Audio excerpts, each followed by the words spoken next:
In the vast, unyielding silence of space, where time seemed to stretch into eternity, Mark Harrison, a veteran astronaut, was on the mission of his life. The spacecraft Intrepid 7 was his home, and its latest objective was crucial: repairing a malfunctioning satellite that orbited Earth.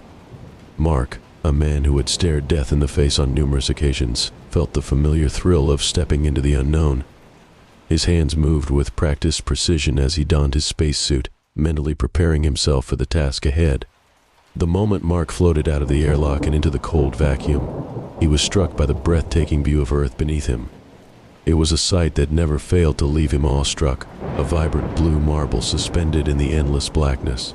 Yet, as he gazed upon it, a sense of vulnerability crept into his thoughts. Space was beautiful, but it was also terrifying, an unforgiving expanse where a single mistake could spell doom. Mark pushed the thought aside and focused on his mission. His tether, the only thing connecting him to the safety of the Intrepid 7, trailed behind him as he moved toward the satellite. The repair was straightforward, something he had done countless times in simulations, but as he worked, a sense of unease gnawed at him, a feeling that something was about to go terribly wrong. Suddenly, the silence was shattered by a blaring alarm. Mark barely had time to register what was happening when the first micrometeoroid struck. The tiny, high-speed particles pummeled the spacecraft, shaking it violently. Mark's heart raced as he struggled to maintain his grip on the satellite. In the chaos, he felt a sudden sharp tug, and then nothing. The tether connecting him to the Intrepid 7 had snapped. Panic surged through him as he realized he was drifting away from the spacecraft, the lifeline that had tethered him to safety now a useless strand of cable floating beside him. Mark flailed, trying to reach out for something, anything that could save him, but there was nothing but empty space around him. He watched in helpless horror as the Intrepid 7 grew smaller, the distance between him and salvation widening with every passing second. As the spacecraft disappeared into the void, Mark's panic gradually subsided, replaced by a cold, numbing realization of his predicament. He was alone, adrift in the infinite darkness, with no hope of rescue. The fear that had gripped him now coursed through his veins like ice, paralyzing him with the knowledge that he was truly, utterly alone. Time lost its meaning as days turned into weeks, and weeks into months. Mark's body, still encased in his spacesuit, drifted aimlessly through the vacuum. His only companions were the distant stars, their cold light offering no comfort. In the absence of sound, he began to hear whispers, strange, indiscernible voices that seemed to echo in his mind. He dismissed them at first, attributing them to his imagination. But as time wore on, the whispers grew louder, more insistent. Mark's mind began to fray under the relentless assault of isolation. His memories, once clear and distinct, became muddled and confused. The faces of his loved ones blurred together, their voices merging into an unintelligible cacophony.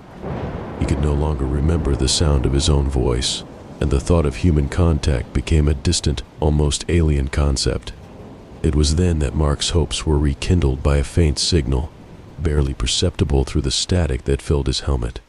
He strained to listen, his heart pounding with anticipation. Could it be real? Was someone out there searching for him? He focused all his energy on the signal, following its ghostly echoes through the emptiness. And then, in the distance he saw it, a ship coming toward him. Relief flooded through him as the ship drew nearer, its silhouette growing more distinct. This was it. He was saved. But as the vessel approached, Mark's relief turned to despair. The ship began to shimmer, its solid form dissolving into nothingness. It had been a mirage, a cruel trick of his mind. There was no ship, no rescue, only the unending void. Desperation turned into a deep, consuming despair. Mark's grip on reality began to slip as he conversed with phantoms, their faces familiar yet distorted. He shared stories with them, seeking comfort in their imagined presence. But their voices became twisted, their once friendly tones now filled with malice. The shadows around him lengthened, reaching out with spectral hands that clawed at his sanity. Mark teetered on the edge of madness, his thoughts spiraling into a dark abyss. He questioned whether he had ever existed at all, or if he had simply become a part of the void. Just as he was about to give in to the darkness, a figure materialized before him. A fellow astronaut, adrift like him, lost in the same endless expanse. Their eyes met, and Mark saw in them a reflection of his own despair. For the first time in months, Mark felt a spark of connection. This was no phantom, no figment of his imagination. This was another human being, someone who understood his suffering. They floated toward each other, their movements slow and deliberate, as if afraid the other might disappear. When they finally reached out and their fingers touched, it was as if a dam had burst. The loneliness that had threatened to consume them both was momentarily pushed aside by the warmth of human contact. Mark and his newfound companion, whom he learned was named Elena, clung to each other as if their lives depended on it. They spoke in hushed tones, sharing memories and fears, piecing together a fragile sense of reality. The whispers that had once tormented Mark became a background hum, their power diminished by the presence of another soul. Together, they devised a plan. Using what little equipment they had, they began to construct a makeshift propulsion system from the remains of a defunct satellite that had drifted into their path.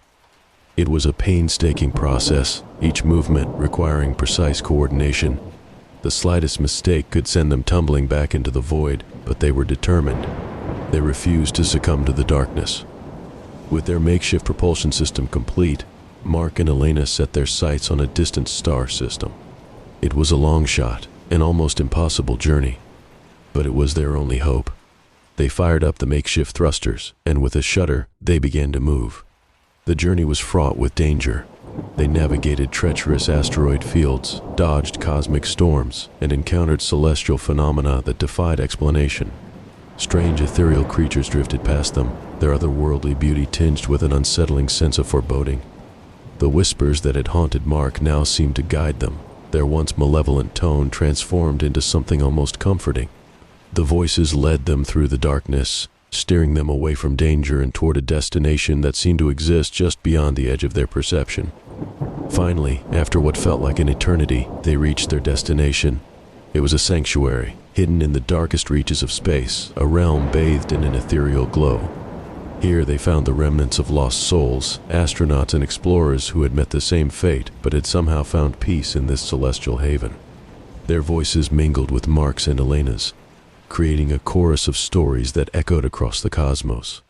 In this sanctuary, Mark and Elena found a sense of purpose. They became guardians of the celestial realm, their souls entwined with the mysteries of the universe. They watched over the lost and the forgotten, guiding them to the sanctuary where they could find solace. Their story became a beacon of hope, a testament to the resilience of the human spirit, inspiring future explorers to tread carefully and to cherish the light amidst the darkness. Back on Earth, the world had not forgotten Mark Harrison. His final transmission, a distress signal sent in the early days of his ordeal, had been detected by a network of satellites. For months, engineers and scientists worked tirelessly to track its source, combing through the data in the hope of mounting a rescue mission. When the signal was finally traced, a crew was assembled, and the mission to bring Mark home was greenlit. The rescue ship, equipped with the latest technology, embarked on its journey through the cold, dark expanse. As they approached the coordinates of Mark's last known location, the signal grew stronger. The anticipation among the crew was palpable as the beeping of the radar became more frequent. After days of travel, they finally reached their destination. There, floating in the blackness of space, was Mark's body. His spacesuit, still intact, was covered in frost, a stark contrast to the infinite void that surrounded him. As the rescue team brought his body aboard, they noted the empty oxygen tank and the stillness of his form. Mark Harrison, the seasoned astronaut who had braved the unknown, had succumbed to the unforgiving vacuum of space within minutes of the accident that snapped his tether. Thank you for joining me this evening. Before you go, make sure you subscribe and leave a like. If you have an idea for a short, scary story, leave it in the comments below. See you at the next campfire.